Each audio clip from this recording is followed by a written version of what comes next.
Everyone, I am doctor Devyani and you are watching Epistasis. तो हम आज क्या करेंगे, बायोमोलिक्यूल्स चैप्टर का जो प्रीवियस नीट के क्वेश्चंस है उसको सॉल्व करेंगे। जिसका पहले वाला पार्ट हो चुका है जो आप मेरे दूसरे वीडियो में देख सकते हैं। हम आज इसका बाकी आधा पार्ट करेंगे। सो this is part 2 of the video, and so without wasting much time, let's get into the video. So the first question is, carbohydrates are the most abundant biomolecule on earth, are produced by some। तो carbohydrates कौन कौन मतलब photosynthesis कौन कौन करता है? Some bacteria, algae and green plants है। So this is the correct answer. Others option are fungi, algae, green plants। So fungi नहीं करता तो ये गलत है। All bacteria, fungi and algae ये भी गलत है। Viruses, fungi and bacteria. So viruses भी है यहाँ पे। सो सारे right option is some bacteria, algae and green plants. Okay, next question is, in which one of the following enzyme is copper in which one of the following enzyme is copper necessarily associated with an activator? as an activator. Okay, carbonic anhydrase में कोई copper नहीं रहता है, ट्रिप्टोफैनेज में नहीं रहता है, lactic dehydrogenase में नहीं रहता है। Right answer is tyrosinase. Okay, tyrosinase में क्या होता है, ये एक एंजाइम है जो टाइरोसिन को ऑक्सीडाइज करता है एंड इसमें as an activator copper attach रहता है। So that's why the right answer is D, tyrosinase. Now 47, the major role of minor elements inside living organism is to act as। Okay, minor जो elements हैं that means metal ions, so ये क्या करते हैं कि हमारे direct growth या metabolism में तो help नहीं करता, लेकिन इनके दूसरे टाइप के functions हैं। So one of the function of these metal ions is to act as a cofactor of enzyme.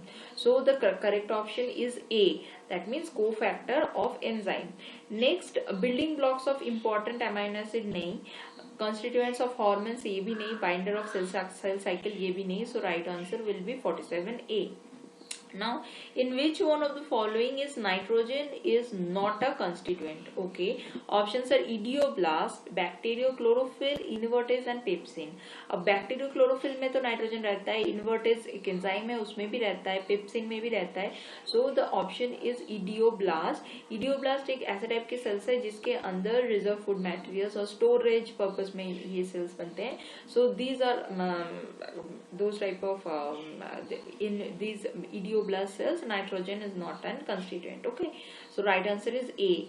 Lipids are insoluble in water because lipid molecules are। अच्छा, अगर कोई भी पार्टिकल वाटर में सल्यूबल हो तभी होगा जब वो हाइड्रोफिलिक होगा, उसको वाटर से प्यार होगा, लेकिन हाइड्रोफोबिक जो है वो डिसॉल्व नहीं होगा। इसका and so lipids are hydrophobic, that's why they are insoluble in water. And neutral भी नहीं, ज्यूटेरॉन्स वो है जिसमें कैटन्स और anions both are present. So ये भी नहीं है। So the right answer is hydrophobic. Which of the following is a reducing sugar? Okay, reducing sugar में क्या होता है कि एक फ्री एल्डिहाइड और फ्री कीटोन ग्रुप रहता है। So options are galactose, gluconic acid, beta methyl galactoside and sucrose. इसमें सुक्रोज तो नॉन रिड्यूसिंग है, इसमें कोई फ्री ग्रुप नहीं रहता है एंड बाकी बी एंड सी में भी नहीं रहता है। तो राइट आंसर इज जिसमें फ्री ग्रुप है that is galactose. Next, spoilage of oil can be detected by which fatty acid? Okay, spoilage of oil, that means rancidity of oil, ये कुछ दूसरे फैटी एसिड डिटेक्ट कर सकता है। तो इसमें से है ओलिक एसिड। तो ये सीरीज ऑफ एसिड्स है एंड ये डिफरेंट कमर्शियल पर्पस में यूज होता है। फिर लिनोलेनिक एसिड, ये ब्यूटी प्रोडक्ट्स में रहते हैं, तो ये भी कमर्शियल यूज होता है। लिनोलेइक एसिड ये इन्फेंट्स के लिए जरूरी होता है। And last option is erucic acid. So ये टाइप ऑफ एसिड्स जो पेंट्स में रहते हैं एंड ये मेनली स्पॉइलेज ऑफ ऑयल को डिटेक्ट करता है। ठीक है, so right answer is erucic acid. Next is role of enzyme in reaction is to. Okay enzyme का रोल क्या है? Decrease activation energy. एनर्जी जितना डिक्रीज होगा उतने जल्दी एंजाइम ट्रांजिएंट स्टेट में पहुंचेगा। Okay so decrease in activation energy, not increase in activation energy. It is also not an inorganic catalyst and none of the above तो नहीं होगा। So right answer is 52A, that is decrease in activation energy. Now which factor is responsible for inhibition of enzymatic process during feedback. Okay feedback inhibition में क्या होता है कि कोई एक पर्टिकुलर एंजाइम कोई इंटरमीडिएट फॉर्म करके फाइनली एक इन प्रोडक्ट बनाता है एंड ये इन प्रोडक्ट एलोस्टेटिक इनिबिशन करता है वही एंजाइम के ऊपर एंड फाइनली वो एंजाइम जो इंटरमीडिएट प्रोडक्ट है वो कम प्रोड्यूस करने लगता है एंड धीरे धीरे वो उसका प्रोडक्ट इनिबिशन हो जाता है वो एंजाइम रिएक्शन का। So the which factor is responsible for feedback, that is and product. And product is mainly responsible for this feedback mechanism. Now enzymes are not found. Enzymes कहाँ नहीं रहता है? Fungi, algae, viruses and cyanobacteria. Okay तो virus is the right answer क्योंकि virus एक non living thing है जो जब लिविंग सेल्स उसको मिलता है तब उसका मशीनरी यूज करके वो प्रोड्यूस करता है डिफरेंट मतलब वो लिविंग बन जाता है। So the right answer is viruses. Next is ATP is, so what is ATP? Adenosine triphosphate. Okay इसमें एडिनोसिन ग्रुप है दैट इज नाइट्रोजन बेस, इसके अंदर पेंटोज शुगर है एंड इसके अंदर फॉस्फेट ग्रुप भी है। सो क्या हुआ? Nitrogen base, sugar and phosphate group. So all ये तीन को इकट्ठे करके हम क्या बोलते हैं? Nucleotide. Nucleoside is what? Nitrogen base and only sugar. So it is not a nucleoside, it is not a nucleic acid क्योंकि nucleic acid polynucleotide chain है, ये तो single है and vitamins, it is not vitamin. So ATP is nucleotide. Now which of the following have carbohydrates as a prosthetic group? Carbohydrates as a prosthetic group है okay, glycoprotein, chromoprotein, lipoprotein and nucleoprotein. इसमें right answer is glycoprotein, इसके नाम में भी है। तो glyco carbohydrate वाला part as a prosthetic group इसमें अटैच्ड होता है ओके प्रोटीन पार्ट के साथ। So it is glycoprotein. Next essential amino acid. Essential amino acid is phenylalanine, glycine, aspartic acid और सेरीन। तो इन चारों में से phenylalanine is the essential amino acid. वो कौन होते हैं? जो हमारे ग्रोथ एंड डेवलपमेंट के लिए बहुत इंपॉर्टेंट है बट बॉडी उसको खुद नहीं बना सकता। हमें एसेंशियल अमाइनो एसिड कहाँ से मिलता है? डाइटरी प्रोटीन से मिलता है। तो essential amino acid is phenylalanine. Next cellulose, the most important constituent of plant cell wall is made up of. अब सेल्यूलोज का स्ट्रक्चर ये आप लोगों के बुक में ही है। Branch chain of glucose molecules linked by, जो ब्रांच जो मेन चेन है ये linked by beta 1,4 glycosidic bond in straight chain and alpha 1,6 glycosidic bond at the site of branching, जहां से ब्रांचिंग शुरू होता है okay. So this is the right answer. Others option are unbranch chain, जो ये unbranch नहीं है। Number C is branch chain of glucose molecules linked by alpha 1,6 glycosidic bond at the site of branching। तो main straight chain की information इसमें नहीं दिया है, ये भी नहीं है। अनब्रांच चेन ऑफ ग्लूकोज, वो अनब्रांच तो पहले ही नहीं है तो डी भी नहीं होगा। Next question is 59। Lactose is composed of glucose galactodisaccharide, glucose galactose, fructose galactose, glucose fructose and glucose or glucose. So right answer is glucose and galactose, right? Now cofactor prosthetic group is a part of a hollow enzyme and it is loosely attached organic part। ये loosely attached नहीं होता है तो ये नहीं होगा। loosely attached inorganic part नहीं, ये भी नहीं होगा। accessory non protein substance attached firmly. So ये एक्सेसरी नॉन प्रोटीन पार्ट है जो protein part that means apoenzyme के साथ बहुत फॉर्मली अटैच होता है। So the right answer is C. Now number D is none of this, so ये भी नहीं होगा। So 61 is which is a typical example of feedback inhibition. Okay, again feedback inhibition, cyanidin and cytochrome reaction, sulfur drugs and folic acid synthesizer bacteria, allosteric inhibition of hexokinase by glucose 6-phosphate and reaction between succinate dehydrogenase and succinic acid। So इसमें hint भी दिया हुआ है, feedback inhibition means allosteric inhibition ही होगा। So right answer is C, that is hexokinase by glucose 6-phosphate। तो ये भी आप लोग जो एग्जांपल है अपने एनसीईआरटी की बुक में मेंशन कर लेना। जो कॉम्पिटिटिव इनिबिशन है उसका एग्जांपल है सक्सेनिक डिहाइड्रोजिनेज जो मैलोनेट से इनिबिट हो रहा है, एंड एलोस्टेरिक इनिबिशन के लिए एग्जांपल है हेक्सोकाइनेज जो ग्लूकोज 6-फॉस्फेट उसको इनिबिट करता है. Okay, next question is 62. In which of the following groups are all polysaccharides? Polysaccharides, okay, that means more than 2 monosaccharides are there. Sucrose, glucose, fructose ये नहीं होगा क्योंकि इसमें डाइसैकेराइड है, ओनली ग्लूकोज है.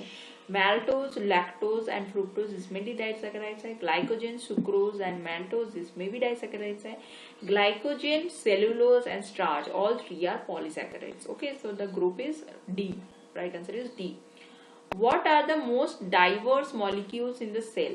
Okay, कौन सा molecule सबसे diverse है? Lipid, mineral salts, proteins. Proteins can be enzymes, hormones, or any structural protein or functional protein or anything. So protein is the most diverse molecule in a cell, not carbohydrate.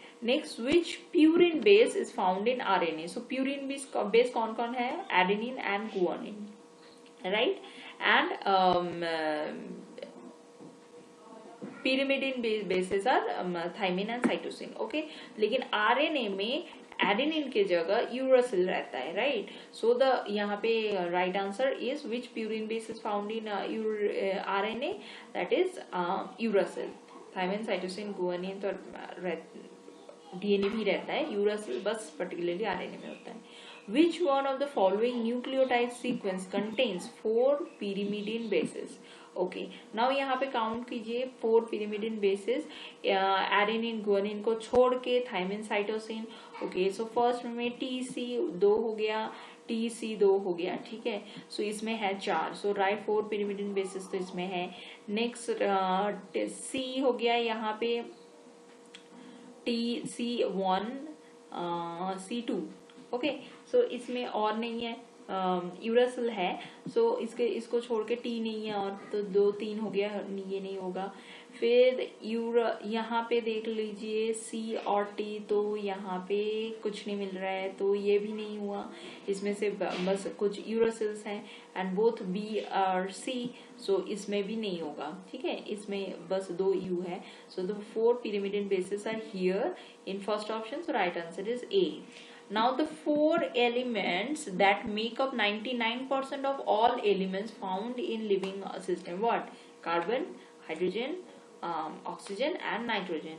So where it is? Yes, the right option is C. Carbon, hydrogen, oxygen and nitrogen.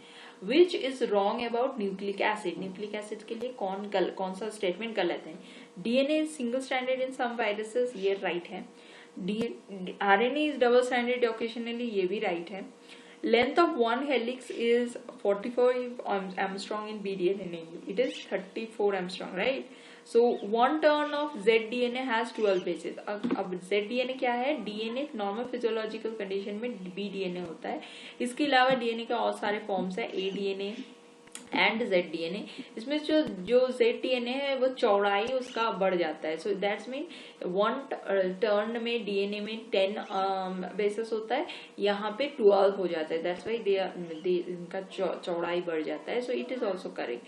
So right which is not correct is 45 Armstrong. One helix is 45 Armstrong. So the right answer is 67C. Now glycogen is a polymer of galactose, glucose, fructose or sucrose. The right answer is glucose. Now in RNA thymine is replaced by, RNA में thymine की जगह क्या रहता है? Uracil, right? Next, amino acids are mostly synthesized from, amino acid कहाँ से synthesized होता है? Mineral salt, fatty acid, volatile acid और alpha ketoglutarate acid. So the answer is alpha ketoglutarate acid. Next, which is distributed more widely in a cell के अंदर? So DNA, RNA, chloroplast and spherosome. Chloroplast and spherosome तो cell organelle है. Okay, so ये भी cell के अंदर रहते हैं, लेकिन मोर वाइडली डिस्ट्रीब्यूटेड है RNA, क्योंकि RNA DNA सेल साइटोप्लाज्म में भी रहता है, न्यूक्लियस के अंदर भी रहता है. तो this is right answer is RNA. DNA कहाँ रहता है? बस न्यूक्लियस के अंदर और कुछ ऑर्गेनल लाइक माइटोकॉन्ड्रिया, साइटोप्लाज्म यहाँ रहते हैं. Okay, next is living cell contains 65 to 95% of water. Now water present in human body हमारे में 65 to 70% water रहता है. So right answer is D. Adenine is a purine, pyrimidine, nucleoside or nucleotide. Now adenine is a nitrogen base only, so nucleoside और nucleotide तो पहले eliminate हो गया. अब ये है प्यूरिन और pyrimidine बेस से बीच में से ये है purine. So the right answer is 73A. Okay. Enzyme having slightly different molecular structure but performing identical activity. जो activity same है but molecular structure थोड़ा सा different है. So ये कहाँ पे होता है? Holo enzyme, isoenzyme, apoenzyme और coenzyme. So ये होता है isoenzyme. That type of enzymes are called isoenzyme जो functionally same है but structurally थोड़ा different है. A nucleotide is formed of purine, pyrimidine, phosphate. No, purine pyrimidine इकट्ठे नहीं हो सकता. प्यूरिन शुगर फॉस्फेट, बस प्यूरिन नहीं pyrimidine भी हो सकता है. Next is nitrogen base sugar phosphate, ये राइट है. नाइट्रोजन बेस में pyrimidine प्यूरिन दोनों ही हो सकते हैं, कोई भी. एंड pyrimidine शुगर और फॉस्फेट, सो इसमें भी बस pyrimidine मेंशन किया है तो ये भी नहीं है. Now DNA is composed of repeating units. DNA ribonucleic acid. DNA is deoxyribonucleic acid. यहाँ पे repeating units क्या है? Ribonucleosides नहीं. DNA is a polynucleotide. So ये ribonucleosides है, ऊपर से राइबो है, तो हमारे DNA में deoxyribo होता है. So number 2 is deoxyribonucleoside. Deoxy तो है but nucleoside नहीं, ये nucleotide होगा. नेक्स्ट इज राइबोन्यूक्लियोटाइड, ये भी नहीं है. So last option is deoxyribonucleotides, ये करेक्ट है. Now a segment of DNA has 120 adenine and 120 cytosine base. Okay, so total कितना हो गया? 240. The total number of nucleotides present in the segment. अब DNA तो डबल स्ट्रैंडेड है, एक strand में 240 हुआ तो दूसरे स्ट्रैंड में भी 240 होगा जो इनके साथ जुड़े हुए हैं. So 240 is equal to 480. So that means total number of nucleotides in that particular segment is 480. Okay. The basic unit of nucleic acid is, basic unit क्या है? Nucleic acid polynucleotides है. So basic unit is nucleotide. Now which is not consistent with double helical structure of DNA. Okay, जो double helical DNA structure है उसमें number 1 is A equals to T, C equals to G. ये right है क्योंकि जहाँ जहाँ भी A रहेगा उसके ऑपोजिट स्टैंड में वही T रहेगा and same goes for C and G. So density of DNA decreases on heating, ये भी राइट है. जब DNA को हीट करते हैं तो वो लूज हो जाता है, डिकॉइलिंग होता है, तो वो डेंसिटी कम हो जाता है. A plus T divided by C plus G is not consistent. ये भी constant है, because it is constant because there is a rule called Chargaff's rule, जहाँ पे बोला गया है कि पूरे DNA में एडेनिन एंड थायमिन का जो टोटल कंसंट्रेशन है वो साइटोसिन एंड गुआनिन का टोटल कंसंट्रेशन का जो प्रोपोर्शन है वो हमेशा कांस्टेंट होता है. That means A plus T divided by C plus G is always constant. Okay, so it is the right answer. यहाँ पे not constant लिखा हुआ है. Next is RNA does not possesses. RNA में क्या नहीं रहता है? यूरासिल रहता है. एडेनिन भी होता है, साइटोसिन भी होता है, थाइमिन नहीं रहता है. थाइमिन की जगह यूरासिल होता है. Now in double helix DNA, 2 DNA strands are coiled around a common axis, coiled around each other, coiled differently, coiled over protein sheath. No, coiled differently भी नहीं, coiled around protein sheath भी नहीं, coiled around each other भी नहीं. ये दो double helix के बीच में एक कॉमन एक्सिस होता है, उसके ही चारों तरफ दो DNA strands coil करते हैं. So the right answer is 81A. Now that's all for the NEET previous year's question of 32 years from the chapter biomolecules. So यहाँ पे खत्म होता है. So मैं अगर आप लोगों ने मेरे दूसरे वीडियोस नहीं देखा है तो प्लीज उसको भी देखे and subscribe to Epistasis. And अगर आपको अच्छा लगा तो जरूर लाइक कीजिए. I think this videos are helpful for the students. And ये यहाँ पे मैंने ऑलरेडी यूनिट 3 खत्म कर दिया है जिसमें 3 चैप्टर का cell the unit of life, cell division and cell cycle and biomolecules का क्विक रिवीजन करवाया है. एंड नीट के जो प्रीवियस ईयर्स क्वेश्चन है उसको डिस्कस करके सॉल्व किया है. ठीक है. सो नेक्स्ट वीडियो में हम दूसरे यूनिट में चले जाएंगे. And I hope this video will be very much helpful for you all. So thank you very much and see you in my next video.